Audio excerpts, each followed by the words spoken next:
Sa ngalan ng Ama at ng Anak at ng Espiritu Santo, Amen. ang pagpapala at kapayapaan mula sa Diyos na Ama natin at sa Panginoong Heso Kristo naway sumainyo. At sumaiyo rin. Mga kapatid, tinipon tayo bilang kaanib na angkan ng Diyos, kaya dumulog tayo sa maawaing Panginoong nagpapatawad ng lubos. Sinugong tagapagpagaling sa mga nagsisisi, Panginoon, kaawaan mo kami. Panginoon, kaawaan mo kami. Dumating na tagapag-anyayang mga makasalanan ay magsisi, Kristo, kaawaan mo kami. Kristo, kaawaan mo kami. Nakaluklok ka sa kanan ng Diyos Ama para ipamagitan kami. Panginoon, kaawaan mo kami. Panginoon, kaawaan mo kami. Kaawaan tayo na makapangyarihang Diyos, patawarin tayo sa ating mga kasalanan at patnubayan tayo sa buhay na walang hanggan. Amen. Manalangin tayo. Ama naming makapangyarihan, patawarin mo ang mga pagsuway ng iyong sambayanan upang sa pagkakasangkot namin sa kinasadlakang kasalanan dahil sa aming angking kahinaan, kami iyong pagbigyang lumaya ng tuluyan sa pamamagitan ni Jesucristo kasama ng Espiritu Santo magpasawalang hanggan. Amen. Magsiupo po muna ang lahat.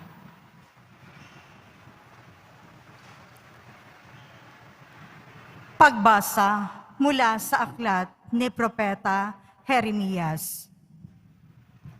Narinig kong nagbubulungan ang karamihan. Pinagurian nila akong kilabot saan man. Sinasabi nila, isuplong natin, isuplong natin.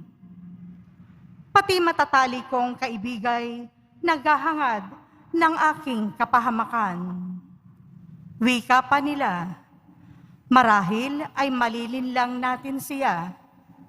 Pagkatapos, dakpin natin at paghigantihan. Subalit ika'y nasa panig ko, Panginoon. Malakat ka, makapangyarihan. Madara pa ang lahat ng umuusig sa akin. Hindi sila magtatagumpay kailanman. Mapapahiya sila sapagkat hindi sila magwawagi. Mapapahiya sila habang panahon. At ito'y hindi na makakalimutan. Makatarungan ka kung sumubok sa mga tao. Panginoon, Diyos na makapangyarihan, alam mo ang laman ng kanilang mga puso't isip. Kaya't ikaw ang maghiganti sa mga kaaway ko. Ipinagkakatiwala ko sa mga kamay mo ang aking kapakanan. Awitan ninyo ang Panginoon. Inyong purihin ang Panginoon, sapagkat inililigtas niya ang mga api mula sa kamay ng mga gumagawa ng masama. Ang salita ng Diyos. Salamat sa Diyos. Sa kahirapay humihibik at ako'y iyong dininig. Sa kahirapay humibik at ako'y iyong dininig. O Panginoong kong aking kalakasan, minamahal kita ng tunay na tunay. Panginooy batong hindi matitibag, matibay kong moog at tagapagligtas. Sa kahirapay humibik at ako'y iyong dininig. Diyos ko, ang sa akin ay siyang nag-iingat, tagapagtanggol ko at aking kalasag. Sa'yo, Panginoon, ako'y tumatawag. Sa mga kaaway, ako'y iyong iligtas. Sa kahirapay humibik at ako'y iyong dininig. Kapos ako ng tali ng kamatayan, siniklot ng alon ng kapahamakan. Nabibingit ako sa kamatayan, nakaumang na sa labi ng libingan.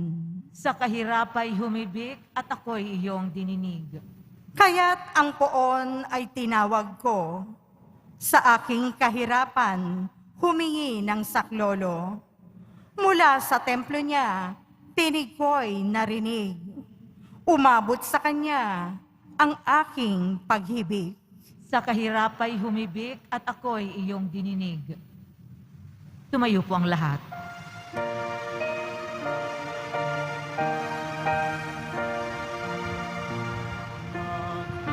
Puri kami sa'yo, Panginoong Jesucristo. Nagpupuri kami sa'yo, Panginoong Jesucristo. Salita mo, Kristong mahal, Espiritong bumubuhay, nagtuturot, umaakay,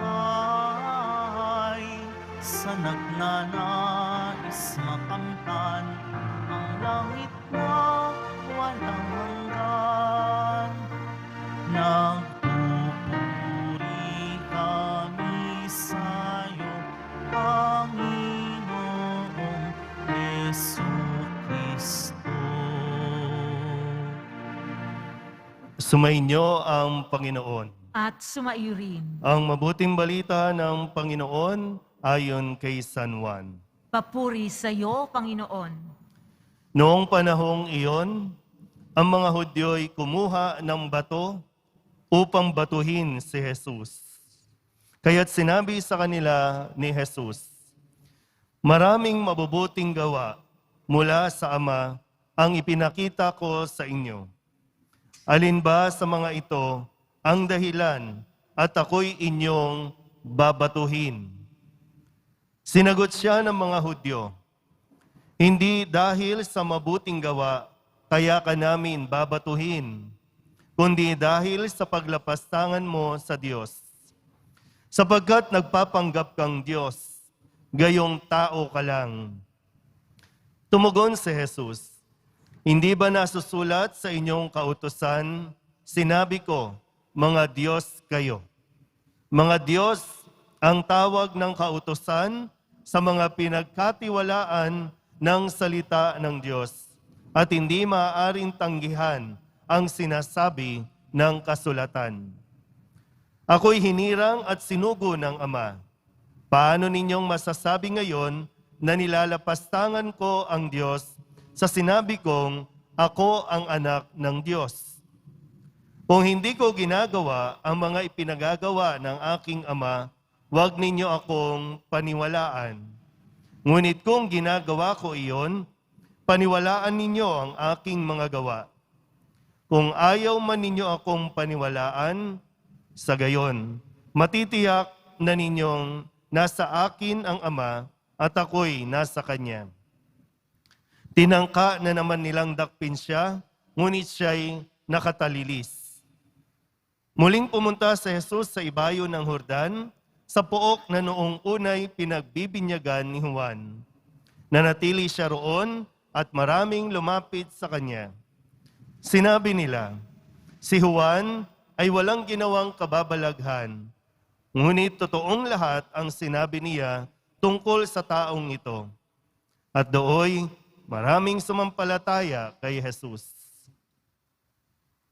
Ang mabuting balita ng Panginoon. Pinupuri ka namin, Panginoong Hesukristo. Magsiupo po muna ang lahat. Isang magandang umaga po sa inyong lahat. Ngayon po ay Biyernes sa ikalimang linggo ng Kwaresma. Huling Biyernes. Sa susunod na Biyernes, Biyernes Santo na tayo. So titingnan natin ano ba ang mangyayari at pagkakaiba ngayong Biyernes at sa susunod na Biyernes. Nitong mga nakalipas na linggo o nakalipas na mga araw, ipinakilala ni Jesus hindi lang sa gawa, maging sa salita, kung sino siya at kung ano ang ugnayan niya sa Ama. Yun yung pundasyon ng ating pananampalataya. Yun ang pundasyon kung bakit tayo sumusunod sa poong Jesus Nazareno. Dapat malinaw sa atin. Sino ba si Jesus? Ano ba ang kanyang ginawa o ginagawa sa buhay natin? Lalo tigit, yung pagpapakilala ni Jesus na siya ang anak ng Diyos. Siya ay totoong tao at totoong Diyos. Hindi 50% human, hindi 50% divine. 100% na tao, 100% na Diyos. Malinaw po ba? Uy, ilang taon na tayong nagdidibusyon, ha? Kasi kailangan malinaw sa atin na bago ka humawak sa Nazareno, bago ka humalik sa Nazareno, malinaw sa iyo kung sino siya. Hindi siya yung magician, hindi magikero, hindi mag-grant ng wish. Kapag nag-wish ka, sige, tsaneng! In-establish ni Jesus yun. At importante yon sa ating pananalig. Para anuman ang mangyari, hindi ka malilinlang, hindi ka maliligaw, at hindi madaling bilugin ang iyong ulo na kapag may nagpapakilalang ako ang anak ng Diyos, ako ang magliligtas sa inyo, hindi ka basta-basta makukumbinse kasi malinaw na sa iyo ang sinabi ng poong Jesus Nazareno. Okay. Sa Ebanghelyo, matapos niyang ipakilala ang kanyang sarili, hindi ito matanggap-tanggap ng mga ilang mga eksperto, ng ilang mga Hudyo, kung kaya ninais nilang batuhin si Jesus. Nakatalilis lang, umalis lang si Jesus. Kasi sadyang, minsan po, kapag ang isang tao sarado na ang isipan niya, kahit anong paliwanag mo, hindi yan tatanggap.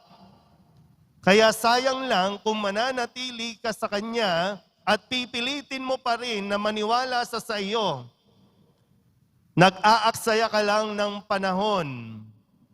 Umalis ka dyan. Iwan mo na ang mga taong yan. Kasi meron na silang pinaniniwalaan. Makikipagdebate ka lang sa mga yan. At yung pagdidebate, mauuwi lang sa pakikipag-away at ikaw, mahuhulog ka sa trap na magalit ka na lang. Pag may taong ayaw sa'yo, matapos na, yung bang iisipin mo din, ano bang mali sa akin? Diba? Ano bang mali sa akin? Bakit ayaw nila sa akin? Sige nga, iisipin mo din dapat. Mayroon ka bang ginawang mali? Nakasakit ka ba ng damdamin nila? May sinusuway ka ba? Kasi kung pagninilayan mo at makikita mo na tama naman ang ginagawa mo, mabuti naman ang pinapakita mo, pero sadyang ayaw nila, iwan mo na. Ha? Doon ka sa mga taong maniniwala at tatanggap sa iyo. Pero sana po dito sa ating lahat, lalo na sa mga deboto, sana po talagang malinaw sa iyo kung sino si Jesus sa buhay mo. Ibigay man niya ang kahilingan mo o hindi. Gumaling ka man sa sakit mo o hindi. O yung kung sino mang ipinagdarasal mo, hindi magbabago ang pagtanggap at pagkilala mo sa Nazareno. Pero ikaw po, sana mas maging malinaw sa iyo. Kanino ka mas kumakapit? Sa taong nangangakong na magandang buhay? O sa poong Nazareno na handang mag-alay ng buhay para sa ating kaligtasan. Pag-isipan mo ng mabuti. Kasi baka ngayon, Viva Nazareno. Baka sa Friday, ipako sa krus.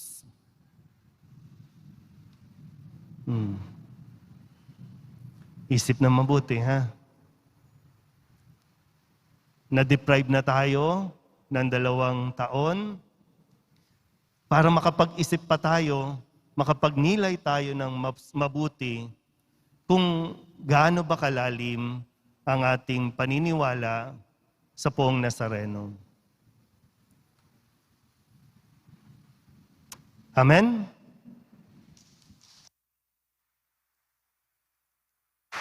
Tumayo po ang lahat.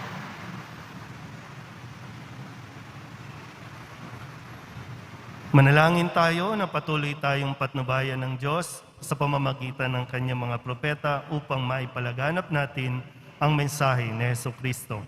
Ang ating pong itutugon, Ama ng mga patriarka at mga propeta, dinggin mo kami. Ama ng mga patriarka at mga propeta, dinggin mo kami. Ang simbahan sa pamamagitan ng mga pinuno nito naway magpatupad ng kanyang misyon na ipahayag ang ebanghelyo ng walang pagbabago sa anumang aral nito. Manalangin tayo. Ama ng mga patriarka at mga propeta, dinggin mo kami. Ang mensahe ni Jesus, tulad ng lebadura, naway magpabago sa bawat aspeto ng ating buhay. Manalangin tayo. Ama ng mga patriarka at mga propeta, dinggin mo kami. Ang mga Kristiyano naway hangarin ang pagsupil sa sarili, lalo na sa panahong ito ng pagsisisi sa kasalanan. Manalangin tayo. Ama ng mga patriarka at mga propeta, dinggin mo kami. Ang mga pagsubok sa buhay naway hindi makasira ng ating loob, bagkus makatulong sa paglago natin sa pananampalataya. Manalangin tayo. Ama ng mga patriarka at mga propeta, dinggin mo kami. Idulog din natin sa Panginoon ang ating mga personal na kahilingan at mga panalangin para sa ating mga pamilya.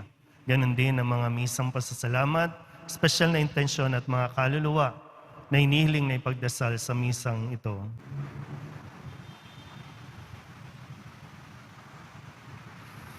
Ang lahat ng ito inihiling namin sa ngalan ni Kristong aming Panginoon. Amen. Magsiupo po muna ang lahat.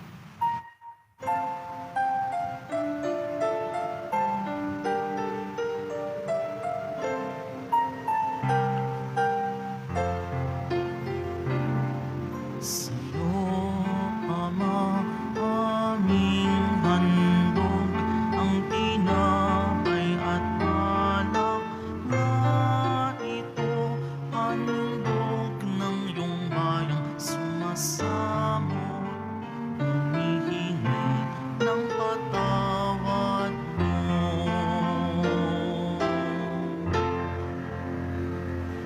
Tumayo po ang lahat.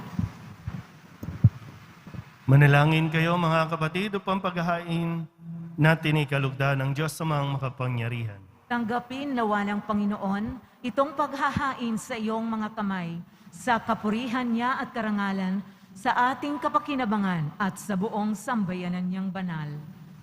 Ama naming lumikha, ipagkaloob mong kami maging laging marapat para ang paglilingkod sa iyong dambana ay aming maganap upang sa paglahok naming lagi rito, kami maligtas sa pamamagitan ni Jesucristo kasama ng Espiritu Santo magpasawalang hanggan. Amen. Sumainyo ang Panginoon. At sumairi, Itaas sa Diyos ang inyong puso at diwa. itinaas na namin sa Panginoon. Pasalamatan natin ang Panginoong ating Diyos. Marapat na siya ay pasalamatan.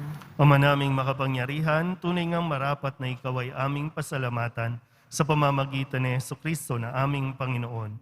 Sa pagpapakasakit ng giliw mong anak, ang sangkatauhay minarapat mong magpahayag ng iyong dakilang pag-ibig sa lahat, na pawang nais mong tubusin ng Mesiyas.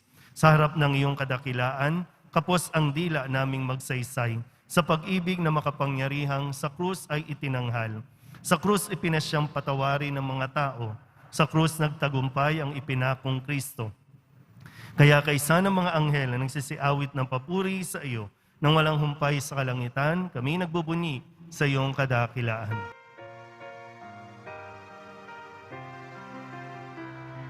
Santo, Santo, Santo, Panginoong Diyos ng mga hukbo, napupuno ang langit at lupa ng kadakilaan mo.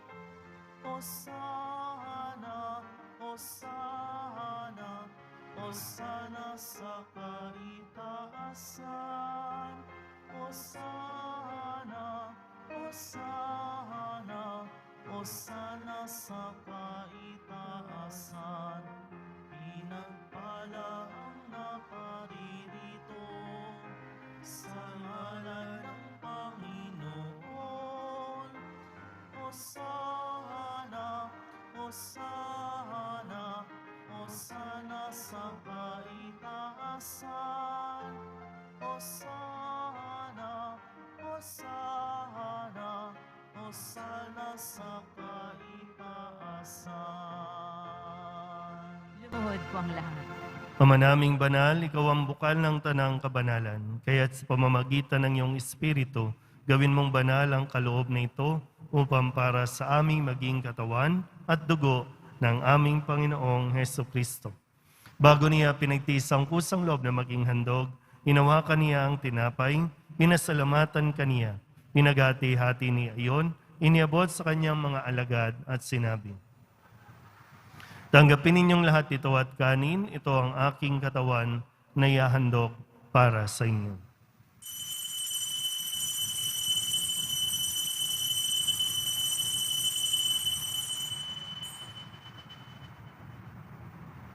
Gayun din naman nang matapos ang hapunan, hinawakan niya ang kalis, muli kaniyang pinasalamatan.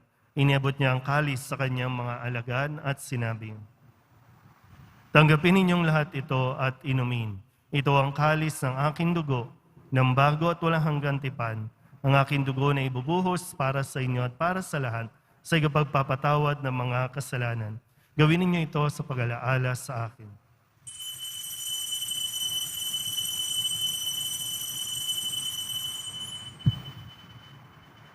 Magsitayo po ang lahat. Ipagbunyi natin ang misteryo ng pananampalataya. Si Kristo ay namatay, si Kristo ay nabuhay, si Kristo ay babalik sa wakas ng panahon. Ama, ginagawa namin ngayon ang pag-alaala sa pagkamatay at muling pagkabuhay ng iyong anak, kaya tiniaalay namin sa iyo ang tinapay na nagbibigay buhay at ang kalis na nagkakaloob ng kaligtasan. Kami napapasalamat dahil kami iyong minarapat na tumayo sa harap mo para maglingkod sa iyo. Isinasamo namin kami magsasalo-salo sa katawan at dugo ni Kristo ay mabuklod sa pagkakaisa sa pamamagitan ng Espiritu Santo.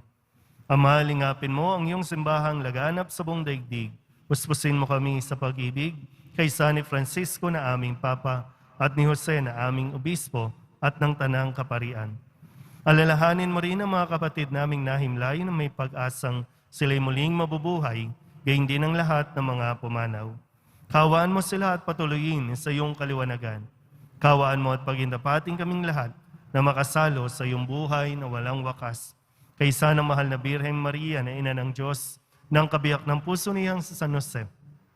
Kaysa ng mga apostol at ng lahat ng mga banal na namuhay dito sa daigdig ng kalugod-lugod sa iyo, may pagdiwang nawa namin ang papupuri sa kararangal mo sa pamamagitan ng iyong anak na aming Panginoong Hesukristo.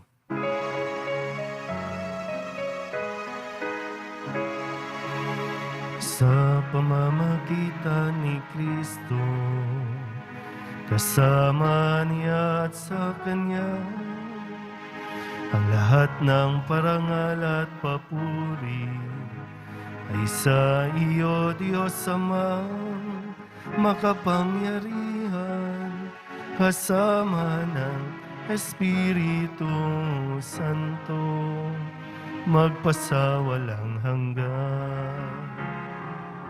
Amen.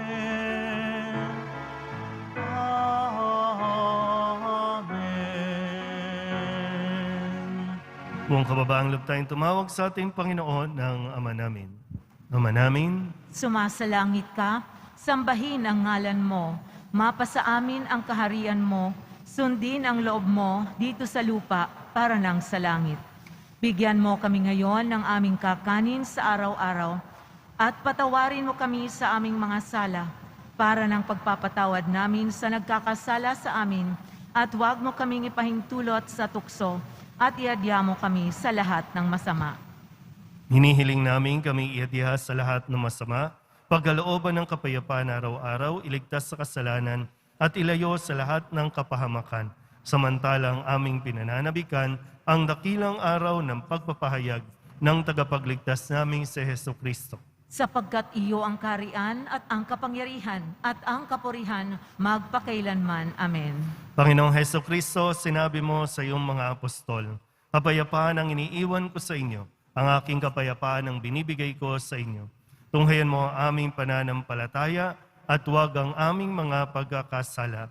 Pagkalooban mo kami ng kapayapaan at pagkakaisa ayon sa iyong kalooban, kasama ng Espiritu Santo, magpasawalang hanggan. Amen. Ang kapayapaan ng Panginoon ay laging sumainyo. At sumayuri. Magbigayan po tayo ng kapayapaan sa isa't isa.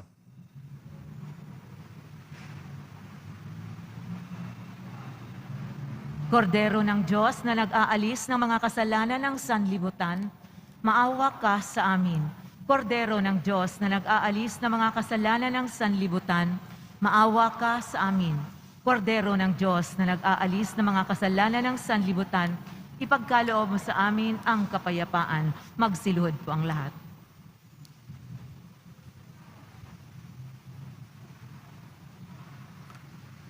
Ito ang kordero ng Diyos. Ito ang nag-aalis ng kasalanan ng sanlibutan. Mapalad ang mga inaanyayahan sa kanyang piging. Panginoon, hindi ako karapat-dapat na magpatuloy sa iyo, ngunit sa isang salita mo lamang ay gagaling na ako.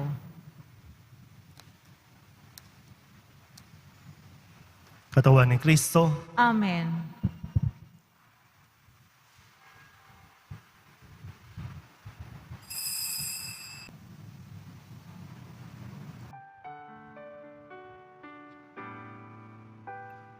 Kung iyong hahangarin, kita'y aalibin at kakalinain, lumbay papawiin. Kung pipiliin, abang alipin, sabay hahakin, krus na landasin, galak ay akin, hapis ay di pansin, ang iyong naisip, siyang susundin.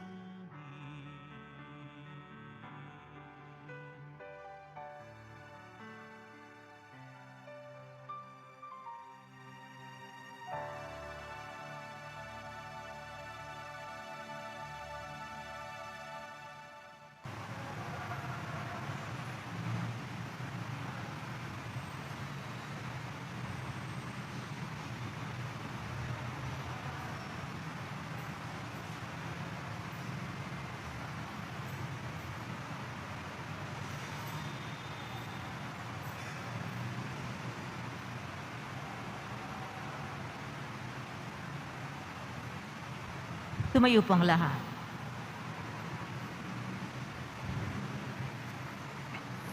manalangin tayo. Ama naming mapagmahal, huwag nawang maparam sa amin ang bungang walang maliw ng pinagsaluhan naming paghahain. Manapay lagi nawa kaming ipagsanggalang nito sa pamamagitan ni Jesucristo kasama ng Espiritu Santo magpasawalang hanggan. Amen. Magsilod po ang lahat at ating dasalin ang panalangin kay Kristong nakapako sa krus. Tunghayan mo akong naninikluhod sa iyong harapan, Jesus na butihin at katamis-samisan. At ako ay dumadalangin at nakikiusap ng may maalab na kalooban upang loobin mong sa aking puso ay buhay na buhay kong madamang nakatitig ang pananampalataya, pag-asa at pag-ibig at ang wagas sa pagsisisi sa aking mga kasalanan at ang matatag na pasyang magbagong buhay. Samantalang nababagbag ang aking loob at nalulungkot ako sa pag-iisip at pagsasaloob ng iyong limang mga sugat, habang aking binabakas ang pangungusap na iyong inilagay sa bibig ni David na propeta mo para kanyang maipahayag tungkol sa iyo, Jesus, na butihin mga kamay ko at paay, pawang binutasan, ang mga buto ng katawan ko sa masid ay mabibilang. Magsitayo po ang lahat. Sumainyo ang Panginoon. At sumairin. Manalangin tayo para sa pagbabasbas. Mahal na pong Jesus Nazareno, inihayag mo sa pamamagitan ng krus ang walang maliw na pag-ibig ng Diyos sa sangkatauhan. Pakinggan mo ang kahilingan ng iyong angkan na nagsusumamo sa iyo. Makamtanawa nila ang iyong katugunan at tanggapin ang kasagutan na may utang na loob na tinatanaw. Basbasan din po ninyo ang mga dala-dala nilang mga imahin at dasalan at lahat ng mga may karamdaman. Sa pamamagitan ng bendisyon na ito, naway maalala nila ang mga pangako nila noon sa binyag na ikaw ang kanilang ibigin at paglilingkuran bilang Panginoon magpasawalang hanggan. Amen. At pagpalain kayo ng makapangyarihang Diyos, Ama at Anak at Espiritu Santo. Amen. Umayo kayong taglay ang kapayapaan ng Poong Jesus Nazareno. Salamat sa Diyos. Magandang araw po.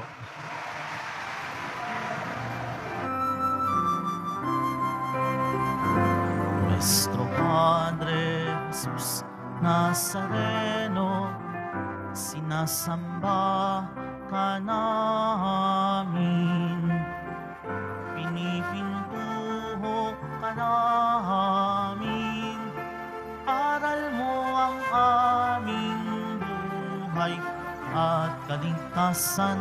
Nuestro Padre Jesus Nazareno, iligtas mo kami sa kasalanan. Ang krus mong pinamatayan ay sagisag ng aming kaligtasan. Nuestro Padre Jesus Nazareno, dinarangal ka namin. Nuestro Padre Jesus Nazareno, nilulwalhati ka namin. Nuestro Padre Jesus Nazareno, dinarangal ka namin. Nuestro Padre Jesus Nazareno, nilulwalhati ka namin.